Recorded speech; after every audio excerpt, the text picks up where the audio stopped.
자, 이번에 읽어볼 괴담은 샤르코아 괴담 랭킹 탑 21 뒷 S9라는 괴담입니다. 학폭 묘사가 있대요. 그러니까 좀 이런 거에 트라우마 있으신 분들은 좀 주의해 주시기 바라고요. 긴 글입니다. 큐슈에 있는 어떤 지역의 이야기다. 가명으로 S9라고 부를게요. 그 S9에서 산을 하나를 넘은 곳에 있는 동네가 소위 뒷 S9라고 불리는 곳이다. 지금은 뒷이라는 말은 안 쓰고 신 S9라고 부르지만 우리 할아버지 할머니는 지금도 뒷 S9라고 한다. 뭐 뒷이라는 말 자체에 좋은 뉘앙스는 안 담겨 있으니까. 여기서 말하는 뒷은 그 촌락이 미개발 지역에 위치해 있다는 걸 돌려서 표현하는 말이다. 고등학교 때만 해도 불학차별 관련 강의가 자주 열릴 정도의 지역이었고 이 이야기는 그 동네에서 있었던 일이다.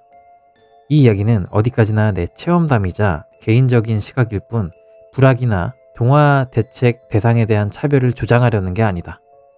몇 년 전 남자애 하나, 가명으로 A가 실종됐다. 결국 나중에 스스로 목숨을 끊은 채로 발견된 사람이다. 나는 S9 출신이고 그 애는 뒷 S9 출신이었지만 S9 쪽에 있는 고등학교에 다니고 있었다. 어쨌든 그 애는 내 친구였다. 어디까지나 였다. 1학년 때까진 사이가 좋았다. 그가 한 남학생을 괴롭히기 시작하기 전까지는. 왕따를 당한 남학생은 나였다. 주위 사람들은 아무도 말리지 않았다. 말려주지도 않았고 제대로 보지도 않았다. 방관자조차 아니었다고 느꼈다. 내가 필사적으로 그만하라고 빌어도 그는 계속 때리고 걷어찼다. 너무 갑작스럽게 시작된 일이라 처음엔 그냥 장난치는 줄 알고 나도 맞받아쳤는데 그 아이는 체격도 힘도 나랑은 비교가 안 됐다. 그런데 다음 날에도 느닷없이 또 때렸다. 이유도 없었다. 왜 그러냐고 물어도 대답하지 않았다. 입가에는 옅게 웃음까지 띄고 있어서 말 그대로 진짜 너무 무서웠다. 어느 날 A가 느닷없이 학교에 나오지 않게 됐다. 난 솔직히 꽤나 기뻤다. 하지만 그 무렵에는 이미 내게 말 거는 놈들은 아무도 없었다. 그때 처음으로 완전한 고독을 맛봤다. 사람들 틈 사이에 있으면서도 나는 외톨이였다. 그렇게 A가 3주 동안 학교를 쉬던 어느 날 선생님이 나를 불렀다. 너 A랑 친했지? 아니요. 너 A 괴롭힌 적 없냐? 네? 뭐요? 제가요? 아니 A가 절 괴롭힌 걸 말하는 거죠? 아니 너가... 괜찮아. 아무한테도 말 안 할 테니까 말해봐. 문제 삼지도 않을 테니까. 아니 제가요? 그 순간엔 진짜 무슨 말인지 이해가 안 됐다. 선생님 머릿속에서는 이미 내가 가해자로 굳어져 있었으니까. 그래서 난 사실대로 말하기로 했다. 원래는 말하고 싶지 않았는데요. 제가 괴롭힘 당했습니다. 애들 앞에서 맞고 차이고 그렇게 학교 폭력을 당했어요. 진짜로? 너가? 다른 애들도 보고 있었어? 보고 있었죠. 근데 왜 선생님은 제가 괴롭혔다고 생각하신 거예요? 누가 그렇게 말했나요? 아니야. 아무것도 아니다. 그 시점부터 선생님의 태도가 누가 봐도 이상했다. 왠지 모르게 동요하고 있는 것처럼 느껴졌다. 그 후 몇 분 동안 우리 둘 다 아무 말도 하지 않았다. 몇 분이 지나서 선생님이 다시 입을 열었다. 에이 말이다. 요새 학교 쉬고 있잖냐? 왜 그런진 모르겠는데 등교 거부 비슷하게 돼버려서 말이야. 집에 전화해도 부모가 없다고만 하더라. 그래서 말인데 어제서야 간신히 A랑 연락이 닿아서 이것저것 물어봤거든? 그랬더니 A가 하는 말이 네가 무섭다더라. 네? 제가요? 그렇다더라. 네가 무섭다면서 하도 그렇게만 우기더라. 제가요? 완전 반대인데요? 전 A가 더 무서운데요? 그렇냐? 그래 알겠다. 한 번만 더 묻는데 너 A 괴롭힌 거 진짜 아닌 거지? 네. 이렇게 한바탕 주고받은 뒤에야 겨우 풀려나서 집으로 돌아왔다. 나는 괴롭힘이라는 건 여럿이 한 사람을 괴롭히는 것이라고 생각하고 있었다. 중학생 때 실제로 그런 괴롭힘을 본 적이 있어서 그때 이미지가 곧 괴롭힘이라고 굳어져 있었다. 흔히 듣는 왕따 얘기도 대부분 여러 명이 한 사람에게 돈을 뜯거나 화장실에서 옷을 벗기는 식이었다. 그래서 나는 그런 행위들만이 곧 괴롭힘이라고 생각했다. 설마 한 사람이, 단 한 사람을 괴롭히면서 거기에 선생님까지 끌어들여서 날 왕따로 만들려 들 줄은 상상도 못했다. 난 태어나서 처음으로 누군가를 죽이고 싶다는 사리를 품었다. 단순히 때려주고 싶다거나 그런 게 아니라 진짜로 죽여버리고 싶다고 진심으로 생각했다. 그 다음 날부터 나는 학교에 나가지 않았다. 갈 마음도 안 생겼고 가봤자 혼자일 테니까. 그렇게 등교 거부하고 있는 동안에 상식적으로 있을 수 없는 일이 일어나서 나는 정말 미쳐버릴 지경까지 갔다. 일어난 일은 투신살자였다. 내가 살던 아파트에서 누가 뛰어내렸다. 마침 엘리베이터 홀에서 엘리베이터를 기다리던 내 귀에 끼 하는 괴상한 소리와 몇 초 뒤 둥 하는 소리가 들렸다. 그 둥 하는 소리는 자전거 보관소 지붕에 떨어진 소리였던 모양인데 아래를 내려다봤을 때에는 정말 토할 것 같고 눈물이 주르륵 쏟아졌다. 단순히 공포 때문이기도 했지만 그 당시 이미 괴롭힘까지 당하고 있던 나에게는 엄청나게 큰 상처였다. 이 일은 큰 트라우마가 돼버려서 지금도 나는 엘리베이터를 제대로 타지 못한다. 회사 건물 같은 건물 내부에 있는 엘리베이터는 어떻게든 탈 수 있지만 맨션 같은 데에 있는 바깥 풍경이 훤히 보이는 엘리베이터는 완전히 못하게 됐다. 왜냐하면 그때 나는 절대로 있어서는 안 될 것을 봐버렸기 때문이다. 자전거 보관소 쪽을 내려다보던 내가 다시 정면을 향해 고개를 들었을 때 나선 계단이 보였다. 그곳에 아래에 떨어져 있는 사람과 똑같은 옷차림을 하고 거의 같은 머리 모양을 한 인간이 서 있었다. 머리 모양은 애매해서 아래에 있는 시신이라는 건 조금 다르게 보였던 것 같기도 하지만 아마 이건 보면 안 되는 걸 본 것이었다고 생각한다. 그 인간은 나선 계단 아래쪽을 향해 천천히 걸어가고 있었다. 엄청 느린 걸음으로 고개를 푹 숙인 채 계속 내려갔다. 아래에 누워있는 그것과 판박이로 생긴 그 인간이. 그때 엘리베이터가 도착하면서 띵 하는 소리가 울렸고 나는 화들짝 놀라서 뒤를 돌아봤다. 거기에도 있었다 라고 그때 나는 분명 그렇게 느꼈다. 아마 있었을 것이다. 하지만 지금은 잘 기억나지 않는다. 지금 와서 생각하면 정말 있었나 싶지만 그 순간에 나는 분명히 있었다고 믿고 있었다. 띵 소리에 돌아본 바로 그 순간 이번엔 다시 둥 하는 소리가 들렸다. 하지만 이번 소리는 엘리베이터 안쪽에서 났다. 둥, 둥, 둥, 둥 이런 식으로. 나는 완전히 정신이 나간 상태가 돼서 그 뒤로 쓰러졌던 것 같다. 곧바로 병원으로 실려갔다. 의사는 큰 충격에 헛것을 본 것이니 내가 본 것, 들은 것을 전부 잊으라고 했고 약도 지어줬다. 그 뒤로 일주일 동안 나는 앓는 소리만 내며 버틸 수밖에 없었다. 일주일쯤 지나자 겉으로는 꽤 나아진 것처럼 보였지만 사실은 부모나 의사를 속이고 있었다. 나아지기는 개뿔. 오히려 그때부터 그 둥 하는 소리가 줄곧 나를 따라다니기 시작했다. 그 뒤 슬슬 학교에 다시 가볼까 생각하던 즈음에 A의 존재가 떠올랐다. 애초에 내가 이렇게 된 것도 전부 A 때문이라는 생각이 들었다. 그놈이 그렇게 날 괴롭히지만 않았어도 이런 꼴을 겪을 일은 없었을 거다. 나를 이렇게 불행하게 만든 그 놈은 없애버리는 게 당연하다는 생각까지 들었다. 그래, 이 둥 하는 소리한테 맡겨버리자 라고 진심으로 생각했다. 지금 생각하면 난 정말 정신이 나가 있었던 거다. 진심으로 그 소리의 주인에게 부탁하고 있었으니까. 다음날 학교에 간 나는 점심시간에 조퇴하고 싶다고 선생님께 말했다. 선생님도 내가 어떤 상황인지 알고 있었기 때문에 바로 허락해줬다. A는 그날도 결석이었다. 집에 돌아가던 길에 며칠 전 학교에서 불악차별을 없애자라는 주제로 강연을 해줬던 어떤 아저씨를 만났다. 그 아저씨는 A의 삼촌격 되는 사람이라 몇 번 마주쳐 얘기해 본 적도 있었다.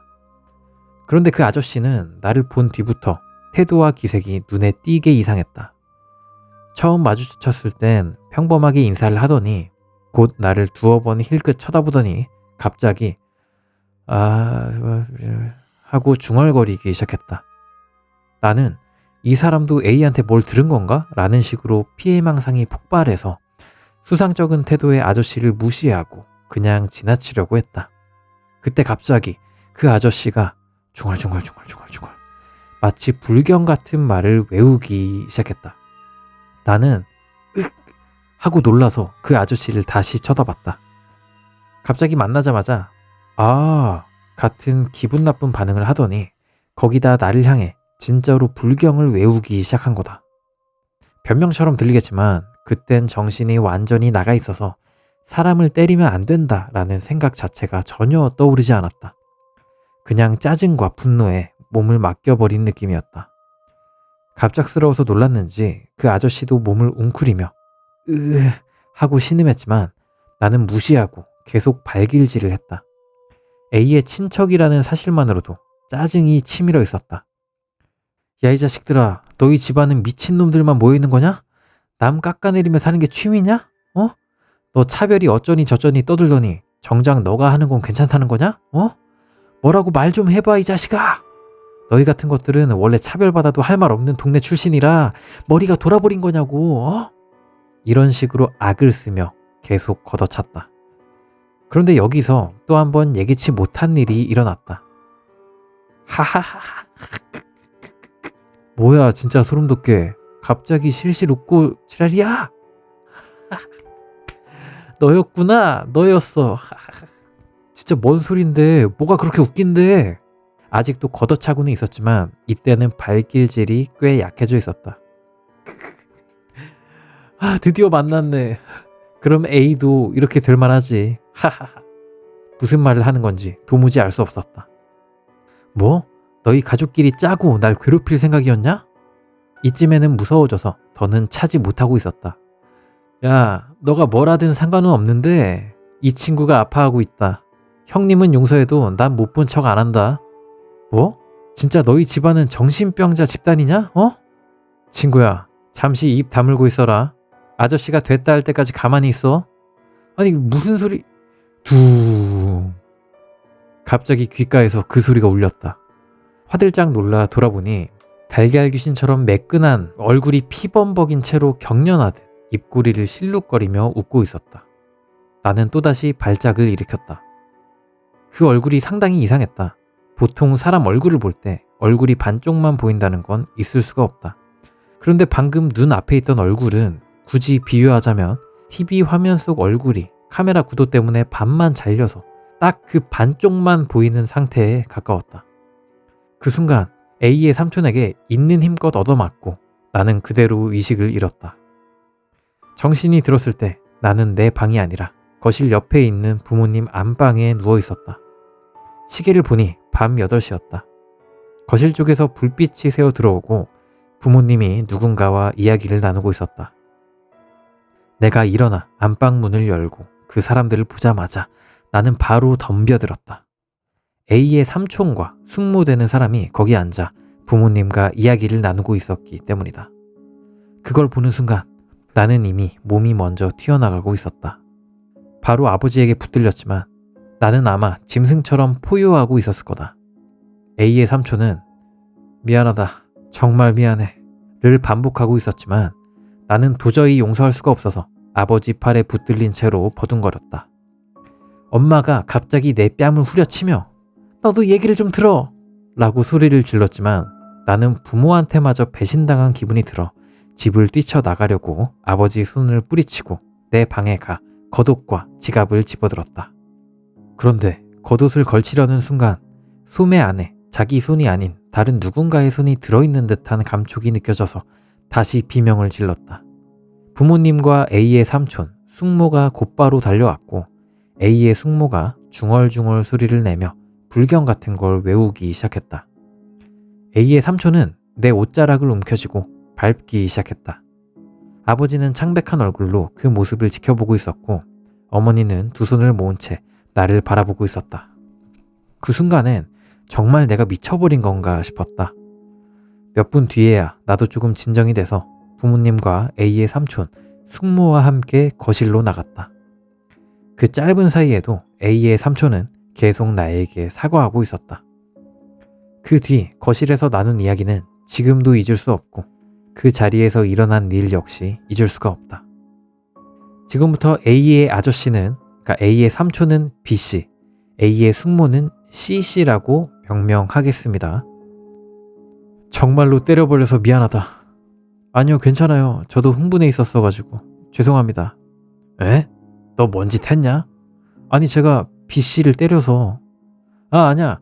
그건 내가 너를 보자마자 갑자기 불경 같은 걸 외워댔으니 너도 기분이 나빴겠지. 너 잘못은 아니야. 내가 너무 뜬금없이 그랬던 게 잘못이지. 죄송합니다. 그건 제가 미처 듣지 못했습니다. 에? 무슨 얘기를 하시는 거예요? 제가 B씨를 때렸고, 그러니까 B씨가 갑자기... 거기까지 말하다가 나는 기절하기 직전에 봤던 일을 떠올렸다. 나 기절하기 전에 뭔가를 봤어요. 응, 그렇지. 난 너를 보자마자 바로 알아챘거든. 뭔가 붙어있다고. 그래서 불경을 외운 거야. 괜찮은 건가요? 그 뭔가가 뭔데요? 저기, 우리가 사는 지역이 왜 뒷 S구라고 불리는지 알고 계시나요? 저 실례일지 모르겠지만 차별적인 의미지 않습니까? 그건 그쪽에서 그렇게 알고 있는 것 뿐입니다. 어릴 때 할아버지 할머니한테 그렇게 들으셨죠? 뒷 S구에는 가까이 가지 말라고. 그렇긴 했습니다만 저는 그게 불악차별 같은 거라고만 생각했습니다만 다른 겁니까? 아니요, 맞습니다. 맞긴 맞지만 차별이 있다 해도 지금까지도 가지 말라라고 전해져 오는 건 뒷 S의 역사가 좀 이상하기 때문입니다. 아니요, 저도 그렇고 제 아내도 원래 S구 출신이라 그 정도 얘기는 알고 있습니다만 불악이나 촌락을 둘러싼 차별은 어디에나 비슷한 거 아닙니까? 그래서 이상하다라는 말 자체는 이해합니다만 그렇죠. 사람들은 다 그렇게 틀에 박힌 식으로 생각해버립니다. 근데 말입니다. 뒷 S구는 불악도 아니고 외지 사람들만 모여있는 데도 아닙니다. 원래부터 이 지역 사람들만 모여 살아온 마을일 뿐인데 말이죠. 예? 다만 뭐가 어떻게 다른 건지는 잘... 그거 말인가요? 그 귀문이 어떻다더라 하는 그 이야기 말씀이신가요? 귀문 말입니까? 뭐 비슷한 맥락이긴 할 겁니다. 그런데 뒷 S에는 우리랑 같은 성을 가진 집안이 유독 많지 않습니까? 네, 맞네요. A군네랑 B씨네 댁은 친척이니까 그렇다 쳐도 그래도 너무 많아요. S구에는 거의 없는데 뒷 S 출신들 사이에서는 유독 자주 보이더라고요.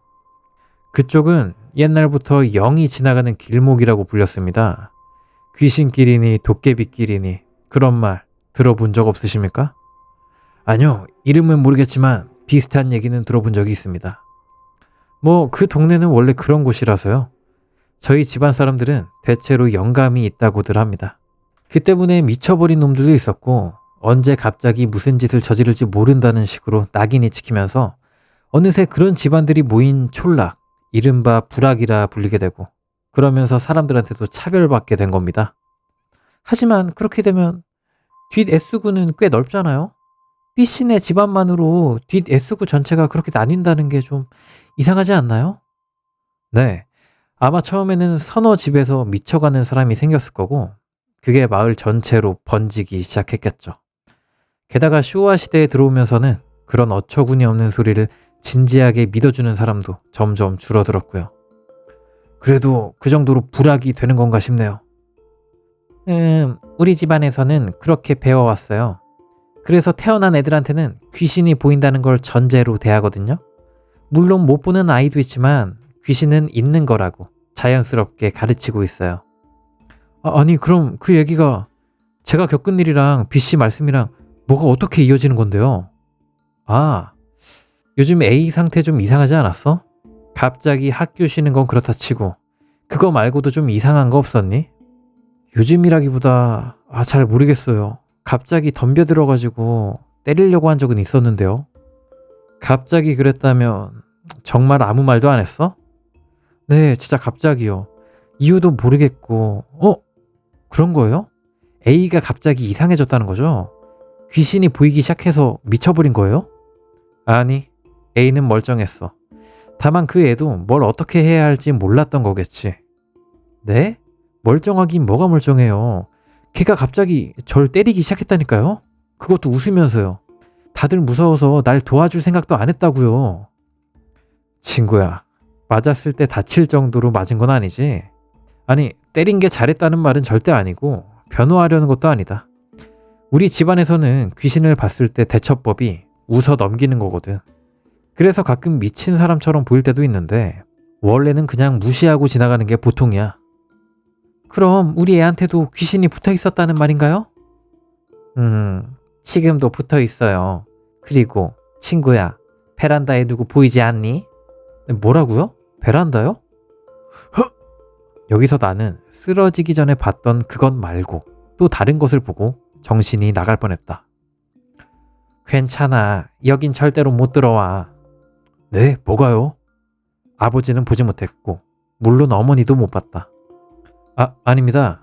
그러니까 친구야, 너한테도 조금 씌여 있더라. 아, 그건가요? 투신한 사람을 봐버려서 그런 건가? 아니, 그건 아니야. 그건 아마 우연이다. 정말로 그냥 우연. 근데 그 우연이 베란다에 있던 그 놈이었고 그 외에 절대 붙으면 안 되는 놈이 지금 붙어 있는 거야. 네? 그래. 그게 붙으면 안 되는 놈이야. 엄밀히 말하자면 그건 귀신 같은 건 아니고 우리 집안에선 땡땡땡땡이라고 부르거든. 그리고 그 이름은 절대 입에 담으면 안 됩니다. 바로 올문이 말이죠. 부모를 보며 B씨가 말했다. 어머니가 말했다. 땡땡땡땡. 응? 이제 제게 옮겨졌으니 우리 아들은 괜찮을까요? 아닙니다. 그런 식으로 쉽게 옮겨지는 건 아니지만 제발 다시는 입에 담지 말아주세요. 아들이 곤란해지는 게 제일 싫으니까요. 아마 그렇게 하시면 더 곤란해질 겁니다. 이제 그만해도 돼요. 아니 근데 도대체 뭐예요? 제가 귀신한테 저주라도 받아가지고 A가 그걸 보고 절 때렸던 거예요? 아니 그건 말이 안 되잖아요. 그런 짓을 해요 보통? 아니 그러니까 웃으면서 때리면 된다는 거예요? 그러면 귀신이 쫓겨나요? 혼란스러운 나머지 말을 퍼부었다. 미안하구나. 우리가 그렇게밖에 가르쳐오지 않았으니까. 그 애도 그렇게 행동할 수밖에 없었을 거야. 퇴마를 할 때는 말이다. 반드시 웃으면서 상대를 몰아내야 돼. 우린 여유롭다. 너 같은 건 아무것도 아니다라는 느낌으로. 붙어있는 사람을 툭 치거나 때리면 붙어있는 게 놀라서 도망친다는 식이지. 원래는 불경을 외우거나 의식을 해야 되는데 아마 A는 그걸 어설프게 흉내내서 해버린 거겠지. 근데 걔 발로 차기도 했어요. 그래, 그건 좀 지나쳤지. 다만 A가 학교를 쉬는 이유는 너가 무서워서라고 하더라. 뭐 정확히는 너한테 붙어있는 그 놈이 무서운 거겠지만 말이야. 그 뒤 몇 분간 그런 이야기를 더 나눈 다음 C씨가 퇴마도구를 가지러 주차장에 내려갔고 B씨는 나를 지키는 듯한 자세로 주변을 살피고 있었다. 그 뒤 준비가 갖춰지고 퇴마가 시작됐는데 내가 여태 본 퇴마 방식보다도 이상했다. 신사에서 하는 퇴마도 아니고 절에서처럼 목탁을 두드리며 불경을 외우는 것도 아니었다. 그저 웃으면서 경문을 읽는 느낌이었다. 그 경문도 우리가 아는 경문이 아니라 웅얼웅얼 중얼거리는 말처럼 들렸다.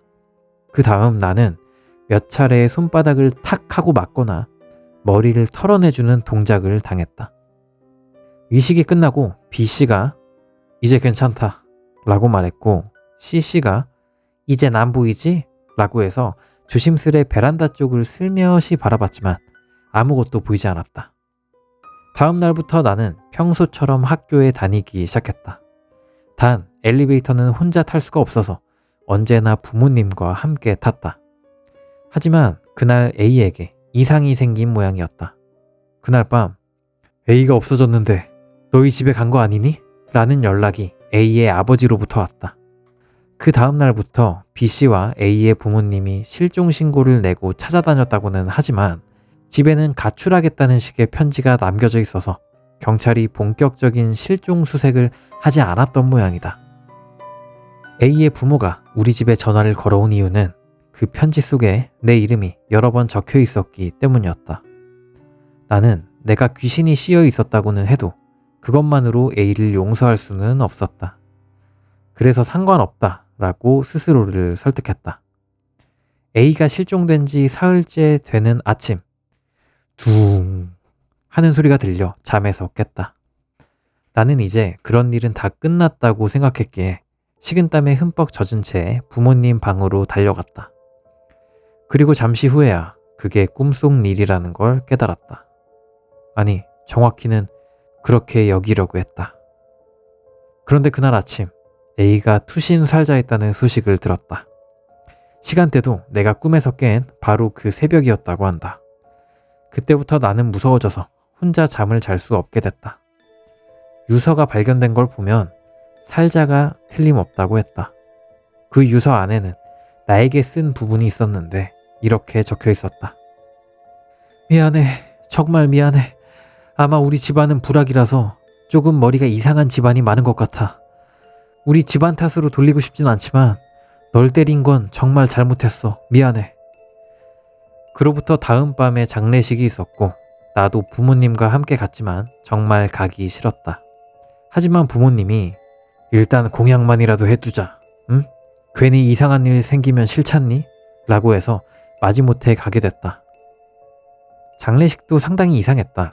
일반적으로 있을 영정사진이 없고 대신 종이에 A의 이름을 써서 관 옆면에 빽빽하게 붙여놓았으며 가까이 가기 싫을 정도의 섬뜩함이 감돌았다. B씨와 사진을 두면 얼굴이 변형돼 그걸 보는 게 견딜 수 없을 만큼 기괴하기 때문에 이 지역에선 이렇게 한다. 이놈은 A다. 땡땡땡땡이 아니다. 라는 증거로 이름 적은 종이를 빽빽하게 붙이는 거다. 라고 했다. 진짜 의미 불명이고 너무 기괴해서 질려버릴 정도였다. 그때 A의 아버지가 내게 말을 걸어 패기쳐 미안하다 라며 A가 가출할 때 쓴 편지와 유서를 보여주었다. 유서 내용은 위에서 말한 그대로였지만 그때만큼은 정말 보고 싶지 않았다. 편지에는 이렇게 적혀 있었다. 친구에게 그놈이 붙어 있었는데 계속 나를 죽이려고 지켜보고 있어. 삼촌이 이제 그 친구의 그놈을 퇴마했으니 이제 괜찮다고 했지만 그놈이 내게 온 것 같아. 하지만 아버지는 그놈을 퇴마할 방법이 없을 것 같고 어머니 댁으로 갈게. 가는 길에 그놈이 따라오면 다른 데로 가볼게. A의 부모는 별거 중이어서 A는 외가로 향한 듯 했지만 그대로 실종됐다고 한다. 그런데 왜인지 경찰은 실종이 아니라 단순 가출로만 취급했다고 한다. 그 편지는 정말 보지 않았어야 했던 것 같았다. 그놈 같은 말들이 쓰여 있고 의미도 알 수 없고 그날까지의 비현실적인 일들이 한꺼번에 떠올라 무서워서 몸이 떨리기 시작했다. A가 살자했다는 시간이 새벽 무렵인 점도 공포를 더했다. 여기에 있고 싶지 않다고 진심으로 생각했다. 이상한 건 내가 아니라 이 사람들이다 라고 생각했다. 경문도 없고 이상한 단층집 같은데 관이 놓여 있고 A의 이름이 적힌 패가 빽빽하게 붙여져 있고 게다가 친척 몇몇은 웃고 있었다. 한국인가 어디선가 장례식에서 울어주는 사람을 고용한다는 섬뜩한 이야기를 들은 적이 있는데 이 촌락에 전해 내려오는 장례식도 섬뜩함을 넘어선 이상 그 자체였다. 우리 부모님도 이 상황이 무서웠던 모양이라 이제 갈까? 하며 인사도 채 끝내지 못하고 서둘러 자리를 떴다. 이게 한국에서는 아이고 이런 사람을 고용해 줬던가 옛날에? 그렇게 섬뜩하지 않은데. 아무튼 그로부터 며칠 뒤 B씨가 부모님께 내게 붙어있던 건 A의 할머니, 즉 B씨의 어머니가 땡땡땡땡이 되어 붙어있었다고 말했다고 한다. 귀신이긴 하지만 그렇게 부르지는 않았다는 뉘앙스였다. 이제 그런 얘기는 정말 아무래도 좋았고 듣고 싶지도 않았지만 그래도 들어두라고 해서 억지로 듣게 됐다. 투신살자를 한 사람도 뒷 S구 출신으로 땡땡땡땡에게 쫓기고 있었다는 것. 내게 붙은 이유는 알 수 없지만 예전에 애인의 집에 갔을 때 붙었을지도 모른다는 것. 같은 그런 이야기들을 전해 들었다. 첫째는 B씨에게 맞기 전에 내가 본 그 얼굴에 대해, 둘째는 분명 투신했어야 할 그 사람이 계단에 서서 아래 시신 쪽으로 달려가려 했던 그 장면, 그건 대체 뭐였는지에 대해. 그러자 B씨가 이렇게 말했다. 두 번째에 대해서는 죽은 인간은 자기가 죽었다는 걸 모르는 경우가 많다. 그래서 아래에 자기 자신이 있으니까 그걸 데리러 가려고 했던 게 아닐까? 라고 했다. 다만 그걸 방해당하면 저주를 걸려고 든다고 했다. 여기서 내가 나는 방해 안 했는데요? 라며 끼어들자 너 엘리베이터를 불렀잖아. 띵 하는 그 소리가 방해되는 거라고 라고 B씨 말투가 꽤 거칠고 강한 어조로 바뀌고 있었다. 정말로 놀라서 벌떡 일어날 뻔했다. 우리 부모님도 꽤 겁먹어서 분위기가 싸늘해졌다. B씨는 그 말투 그대로 말을 이었다. 너 말이다. 보면 안 되잖아? 나는 괜찮은데 너는 안 되잖아. 보지 말라고. 나를 보지 마. 야, 듣고 있냐? 이런 식으로 계속 몰아붙이길래 아버지가 뭐라는 거야? 겁줘서 어쩌자는 거야? 라고 하자 B씨가 덜컥하며 몸을 움찔거렸다. 그러고는 죄송합니다. 정말 죄송합니다. 잠깐 와 있어서 한번 물어보려고 했습니다. 죄송합니다. 라며 다시 원래 말투로 돌아왔다. 보면 안 되는 거였다고 해도 보고 싶어서 본 건 아니니까 이제 괜찮겠지? 응? 이렇게 혼잣말하듯 중얼거리며 스스로에게 되뇌이더니 그 뒤 나를 향해 이제 진짜로 괜찮아. 정말 미안했다. 이 죽은 놈도 땡땡땡땡에게 쫓기고 있었고 자네에게 씌어 있었던 그놈에게 화가 나서 결국 자네 쪽으로 와버린 것 같아. 라고 했다. 그러니까 쫓기고 있던 사람이 귀신이 돼서 이제 땡땡땡땡이 있는 이 주인공한테도 이 죽은 사람의 귀신이 붙은 거죠. 예. 첫 번째 질문에 대해서는 그게 바로 땡땡땡땡이다 라는 대답이었다. 이 이름은 어쩌면 일본어가 아닐지도 모른다. 아니면 방언 같은 걸지도 모르겠다고 그때 그렇게 생각했다. 그리고 A의 할머니가 땡땡땡땡이 되어버렸다고 했다. 하지만 A의 아버지는 자기 어머니를 없애버리는 게 마음에 걸려서 퇴마를 피하고 있었다고 한다. 하지만 A가 죽어버린 탓에 아무래도 이제는 마음을 굳힌 것 같아서 어제 퇴마를 마쳤다는 이야기 등을 들었다. 그리고 B씨가 이제 돌아가 보겠다고 해서 현관까지 나가 배웅했다.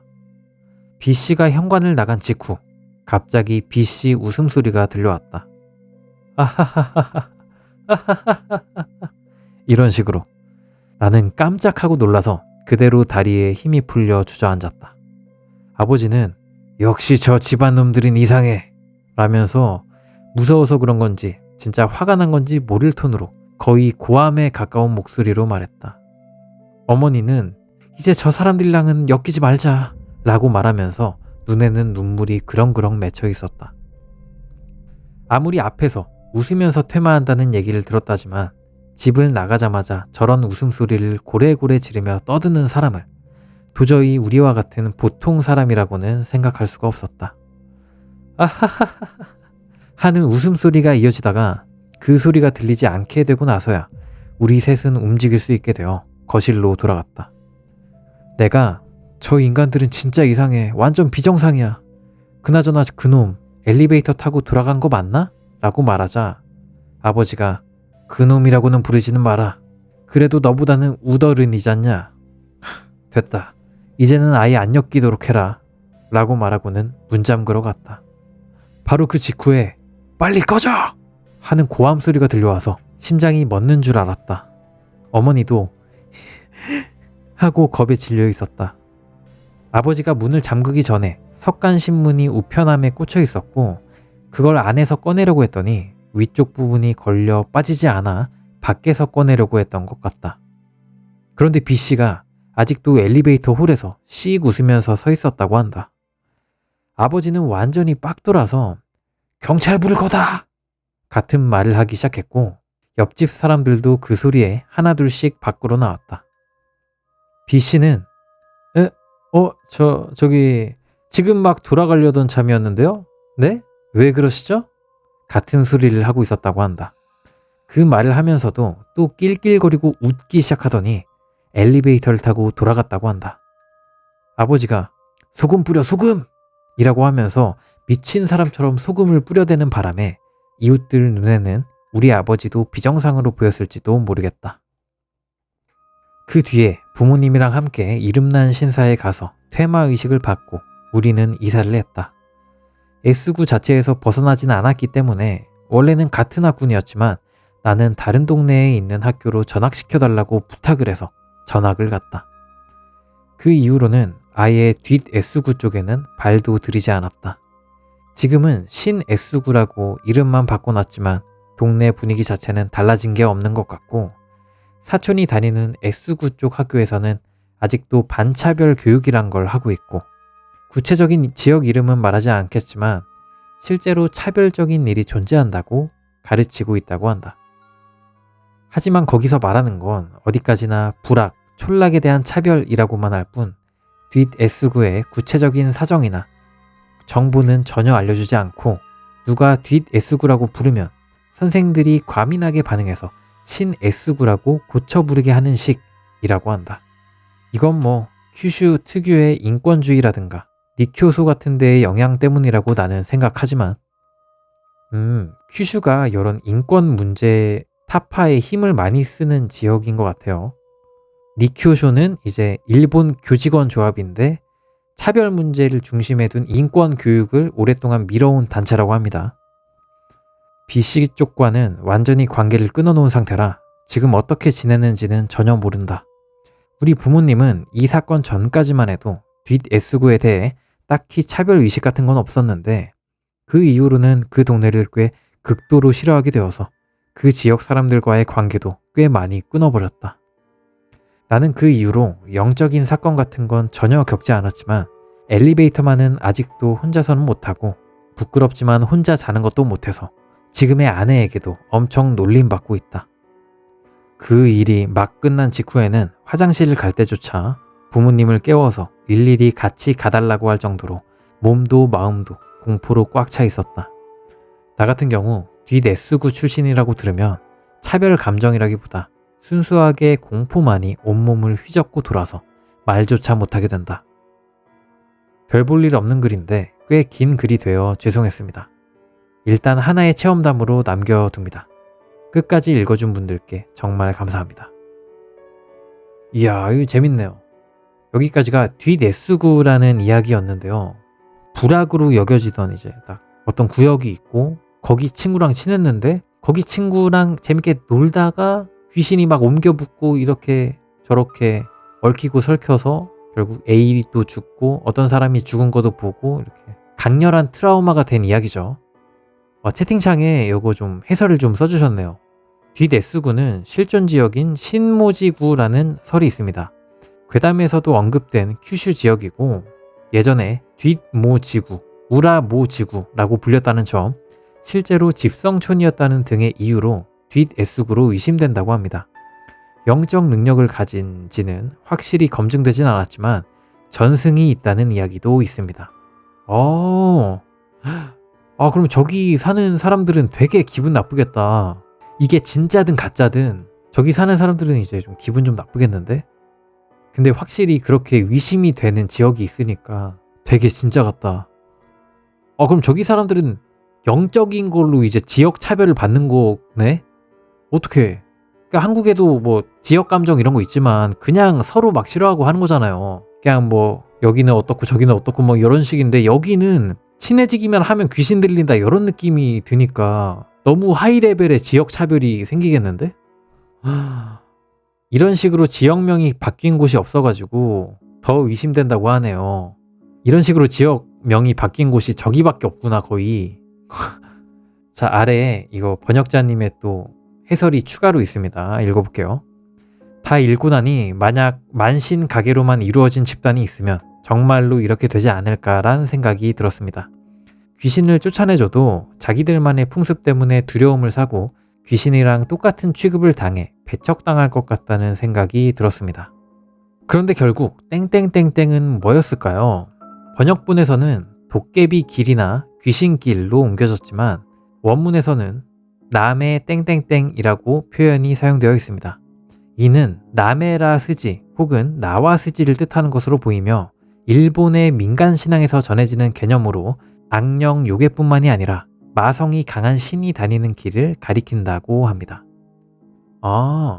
맞아. 그 불악이 뒷 S구가 도깨비길, 귀신길에 있다고 했잖아요. 근데 이제 원문에서는 마성이 강한 신이 다니는 길이라고 하네요. 이 전승에서 말하는 마성이 강한 신은 원래 인간에게 제사를 받고 숭배받던 신이었지만 세월이 흐르며 신앙이 끊기고 제사를 받지 못하면서 재앙을 가져오는 존재로 변질된 신을 의미합니다. 그들이 다니는 길을 침범하거나 그 기운에 접하면 병, 광기, 사고 같은 불행이 따른다고 믿어져 왔습니다. 이 관점에서 본다면 괴담 속의 땡땡땡땡은 본래 신앙되던 신의 이름이며 A의 가게는 그 신을 모시던 옛 신도였다는 해석이 가능해집니다. 그렇게 되면 작품 속 여러 의문점이 자연스럽게 연결됩니다. 왜 땡땡땡땡이 A의 집안 사람에게만 지속적으로 들러붙었는가? 왜 땡땡땡땡의 이름을 입에 담는 것만으로 옮겨붙는 현상이 생겼는가? 왜 A의 집안에서 웃으며 쫓아내는 독특한 퇴마법이 전승되고 있었는가? 이 해석에 따르면 땡땡땡땡은 자신에게 제사를 드리던 신도를 다시 찾기 위해 방황하게 된 존재로 보입니다. 신앙을 잃고 잊혀진 신은 다시 자신을 섬겨줄 사람을 찾기 위해 움직이며 그 과정에서 옛 신도였던 A의 가게 사람들에게 붙어 다녔던 것입니다. 또한 누군가가 땡땡땡땡의 이름을 입에 담으면 그 행위를 자신을 다시 부르는 의식으로 받아들여 그 사람에게 옮겨붙는다는 설정도 자연스럽게 성립됩니다. 결국 땡땡땡땡은 새로운 신도를 찾아다니며 저주를 흩뿌리는 잊힌 신일지도 모릅니다. 만약 그렇다면 이 이야기는 귀신과 괴상한 퇴마법을 가진 가문의 이야기가 아니라 신앙을 되찾기 위해 발버둥치는 신과 그런 신에게서 살아남으려 발버둥치는 신도에 대한 이야기로 해석할 수 있을 것입니다. 아니, 이 마지막이 해석글이 좀 더 소름이네. 그냥 귀신과 한 가문의 이야기에서 신과 신에게서 벗어나려는 신도에 대한 이야기로 이게 해석이 이제 된다는 게 이 이야기 상당히 좋았는데요. 뭔가 신 입장이 이해가 되기도 하고, 이야, 좋은 해석이다. 오랜만에 이렇게 긴 괴담 읽어봤는데 너무 재밌었네요. 그러니까 갑자기 친했던 애가 날 막 웃으면서 때려. 너무 무서워. 그래서 학교 그만뒀는데 학교 선생님은 내가 학폭한 줄 알아. 무슨 일이야? 칙슈 하고 알고 보니까 A도 완전히 그냥 정신이 나가 있고, 그거에 대한 이야기를 A의 삼촌을 만나가지고 이제 한바탕 일이 벌어지고 듣게 되면서 이제 요 사건의 진상에 대해서 알아가게 되는 그런 이야기였죠. 이런 재밌는 괴담은 진짜 오랜만인데. 채팅창에 일본에서는 귀문이 북동쪽에 있어서 거기로 온이나 악신, 악귀가 들어온다고 합니다. 설마 그 큐슈에 있는 거기도 북동쪽에 있을란가? 일본? 북큐슈래요? 거기가? 신문 지구도 북큐슈다. 헐랭. 그리고 이 가문도 불쌍해. 신이 그냥 알아서 그냥 떠나주지. 안 떠나고 계속 그냥 둘러붙어가지고 나 믿어. 나 제사 지내줘 하면서 있는 거 아니야. 신도 참 징하고 가문 사람들도 불쌍하고 뒷내수구 사는 사람들도 불쌍하네요. 자, 아무튼 여기까지가 샤레코와 괴담 랭킹 탑 21 뒷내수구라는 이야기였고요. 확실히 길어서 더 재밌긴 하다. 긴 괴담이 진짜 파괴력이 있다. 몰입도가 더 높고 재밌었습니다. 재밌게 보셨다면 영상 좋아요 한 번씩 눌러주시고 구독도 해주시면 감사하겠습니다. 오늘 괴담 여기까지였습니다. 감사합니다.